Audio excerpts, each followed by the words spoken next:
अभी साल की शुरुआत ही हुई थी कि चाइना इंडिया के लिए एक बहुत बड़ी टेंशन लेके आ गया। चाइना ने यारलुंग सांगपो नदी के ऊपर दुनिया का largest hydro power project approve कर दिया है। अगर आपको नहीं पता तो यारलुंग सांगपो वही नदी है जिसे हम इंडिया में ब्रह्मपुत्र के नाम से जानते हैं। तिब्बत से बहते हुए ये अरुणाचल प्रदेश में इंडिया एंटर करती है, जहां इसे सियांग के नाम से जानते हैं।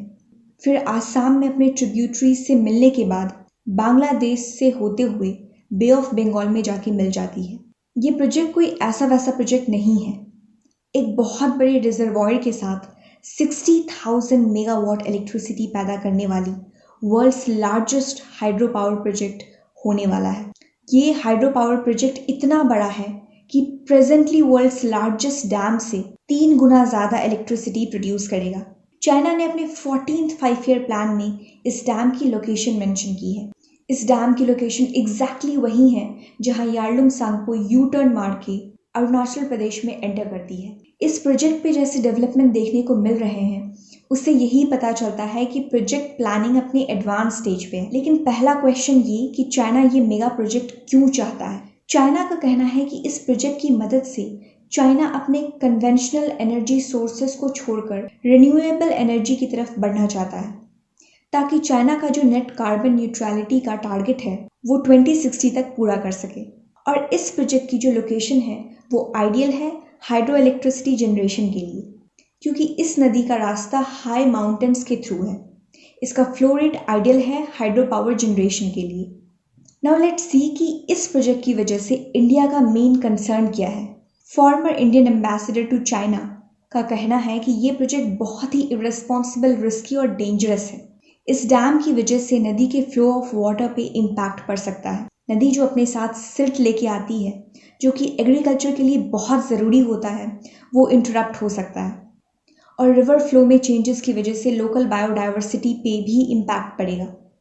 ये जो पूरा एरिया है वो इकोलॉजिकली फ्रेजाइल और अर्थक्वेक प्रोन एरिया है। अगर हमें इस प्रोजेक्ट के सीरियस कंसर्न को समझना है तो वो हम चाइना में प्रेजेंट 3 जॉर्जेस डैम के केस को देख के समझ सकते हैं। ये आज के डेट में world's largest hydro power generating dam है। साइंटिफिक कम्युनिटी का ये भी मानना है कि इतने मैसिव लेवल पानी को स्टोर करने से अर्थक्वेक भी आ सकते हैं। रिवर मॉर्फोलॉजी में हुए बदलाव की वजह से कई लोगों को डिस्प्लेस किया जा चुका है। यहाँ तक माना जा रहा है एक्सपर्ट्स द्वारा कि इतने ज़्यादा वॉल्यूम में पानी स्टोर करने की वजह से उस जगह की ग्रेविटी एनोमली में भी बदलाव देखने को मिले हैं। And China is building the world's biggest dam in Tibet. This dam would make its Three Gorges Dam smaller. Apart from the risk of an earthquake due to such a massive structure, there are other risks too.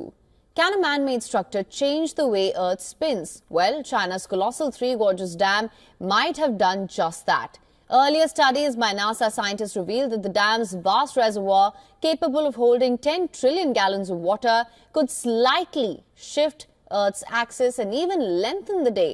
लेकिन इस मुद्दे पे India के पास China के साथ coordination के क्या रास्ते हैं। इंडिया और चाइना ने डिफरेंट MOU साइन किए हैं ताकि ट्रांस बाउंड्री रिवर पे कॉपरेशन बनी रहे। लेकिन इन सारे MOUs के या तो रिन्यूअल पेंडिंग है या फिर एनुअल मीटिंग्स इंटरप्टेड हैं। जैसे कि 2013 में जो अम्ब्रेला MOU साइन किया गया है इंडिया और चाइना के बीच सारे ट्रांस बाउंड्री रिवर्स के लिए, इनमें एट प्रेजेंट कोई एक्टिविटी देखने को मिला ही नहीं है और एनुअल मीटिंग्स भी रुके हुए हैं। दूसरा MOU जो कि सतलुज पे बेस्ड है, उसका भी रिन्यूअल पेंडिंग है। तीसरा MOU जो कि ब्रह्मपुत्र पे बेस्ड है, वो भी 2023 में लैप्स हो चुका है। हालांकि अकॉर्डिंग टू मिनिस्ट्री ऑफ जल शक्ति, डिप्लोमेटिक चैनल्स के थ्रू रिन्यूअल प्रोसेस पे काम चल रहा है।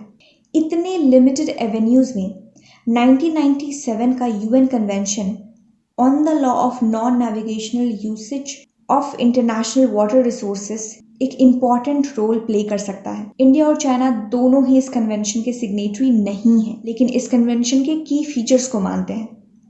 इस कन्वेंशन के हिसाब से अपर राइपेरियन कंट्री अपने मन से जो चाहे नदी पे नहीं कर सकती, उसे दूसरे देशों के कंसर्न्स का ख्याल रखना होगा।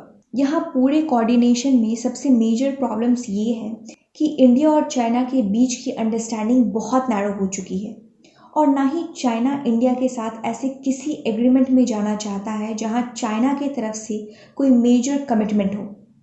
2017 डोकलाम और 2020 लद्दाख स्टैंड ऑफ के बाद से डाटा शेयरिंग भी दोनों देशों के बीच बंद है।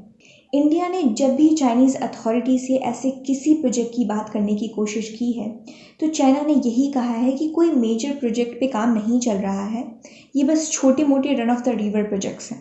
अब ये आगे देखने की बात है कि भारत सरकार इस पूरे केस को कैसे हैंडल करती है। इस केस की वजह से इंडिया चाइना रिलेशन सुधरते हैं या और ज़्यादा कॉम्प्लिकेटेड हो जाते हैं।